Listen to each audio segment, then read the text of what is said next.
दोस्तों ये मूवी आधारित है एक अनाथ बच्चे पर जिसे 11 साल के होने पे एहसास होता है कि वह एक जादूगर है और वो हॉगवर्ट्स नाम का स्कूल में एडमिशन लेता है ताकि वो और जादू को अच्छे से सीख सके और पहचान सके। Explain about presenting Harry Potter. Movie की शुरुआत होती है और दिखाया जाता है रूबियस को जो एक बच्चे को लेकर आता है और वो एल्बस के हाथ में दे देता है। हम देखते हैं उस बच्चे के दिमाग पर एन लेटर का मार्क बना हुआ होता है। एल्बस उस बच्चे को छोड़कर वहाँ से चला जाता है और साथ में एक चिट्ठी भी वहाँ पर छोड़ देता है। अब समय दिखाया जाता है 11 साल के बाद का, जहाँ दिखाया जाता है वो बच्चा बड़ा हो चुका होता है। दरअसल उसको एक फैमिली ने अडॉप्ट कर लिया होता है और उस बच्चे का नाम होता है हैरी पॉटर। दरअसल हैरी पॉटर के पिता ज्यादा उसको नहीं मानते थे क्योंकि हैरी पॉटर उसका अपना बेटा नहीं होता है। अब सीन आगे शिफ्ट होता है और दिखाया जाता है एक दिन हैरी पॉटर अपनी फैमिली के साथ घर में होता है। तभी हम देखते हैं बहुत सारे पक्षी उसके घर के बाहर चला आता है और अचानक से बहुत सारे लेटर्स उसके घर के अंदर आने लगते हैं और ये लोग एक अनजान जगह पहुंच जाते हैं। तभी हम देखते हैं रूबियस वहां पर पहुंचता है। वो हैरी पॉटर को बचपन से जान रहा होता है। रूबियस हैरी पॉटर को एक बर्थडे केक लाकर देता है क्योंकि हैरी पॉटर 11 साल का हो चुका होता है। और हम ये भी देखते हैं कि रूबियस हैरी पॉटर को अपनी जादुई दुनिया में लेकर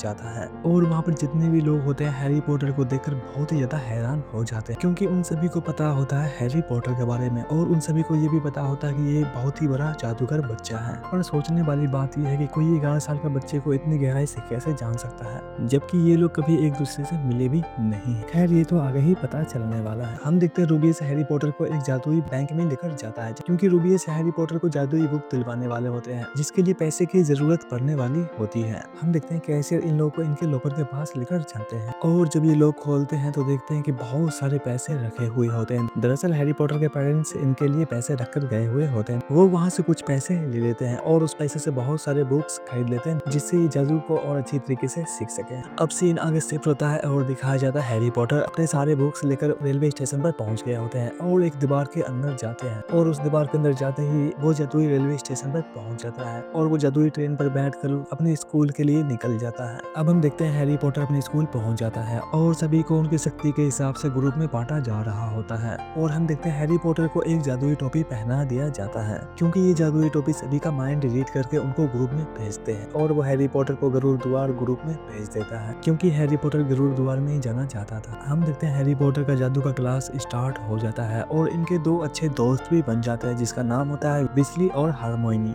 इनकी जादू की क्लास काफी दिनों तक अच्छे से चलती रहती है। तभी हम देखते हैं एक दानव जो कि काफी टाइम से तहखाने में बंद होता है और अब वो बाहर निकल गया होता है और वो गर्ल्स बाथरूम की तरफ जाने लगता है पर वहाँ पर हार्मोनी होती है जिसके ऊपर वो हमला करने लगता है और हैरी पॉटर भी वहाँ पहुंच जाता है जिसको वो पकड़ लेता है और उसको मारने ही वाला होता है। तभी विस्ली उसके ऊपर जादू करता है जिसकी वजह से वो बेहोश हो जाता है और ये लोग बाल बाल बच जाते हैं। अब हम देखते हैं विस्ली, हार्मोनी और हैरी पॉटर को जो कि एक बेसमेंट में जाते हैं जहाँ पर हम देखते हैं एक पजल होता है और उसको आगे बढ़ने के लिए इस शतरंज को पार करना ही पड़ेगा। हम देखते हैं ये लोग गेम खेलना स्टार्ट कर देते हैं जिसमें विस्ली जख्मी हो जाता है और हम देखते हैं कि हैरी पॉटर अकेले ही आगे बढ़ने लगता है और जब वो आगे जाता है तो देखते हैं कि उसको एक व्यक्ति वहाँ पर मिलता है पर उस व्यक्ति के शरीर में एक बहुत ही बड़ा जादूगर राक्षस प्रवेश किया हुआ होता है क्योंकि वो बहुत ही ज्यादा कमजोर हो गया होता है। वो इसके शरीर में रहकर अपना शक्ति बढ़ा रहा होता है और वो हैरी पॉटर से एक पत्थर मांगता है जो कि हैरी पॉटर के पॉकेट में होता है। दरअसल ये बहुत ही ज्यादा शक्तिशाली पत्थर होता है और ये पत्थर जिस भी इंसान के हाथ में रहेगा उसकी शक्ति बहुत ही ज्यादा बढ़ जाएगी। हैरी पॉटर वहां से भागने लगता है पर वो व्यक्ति उसको रोकने लगता है और जैसे ही वो हाथ लगाता है उसका हाथ जल जाता है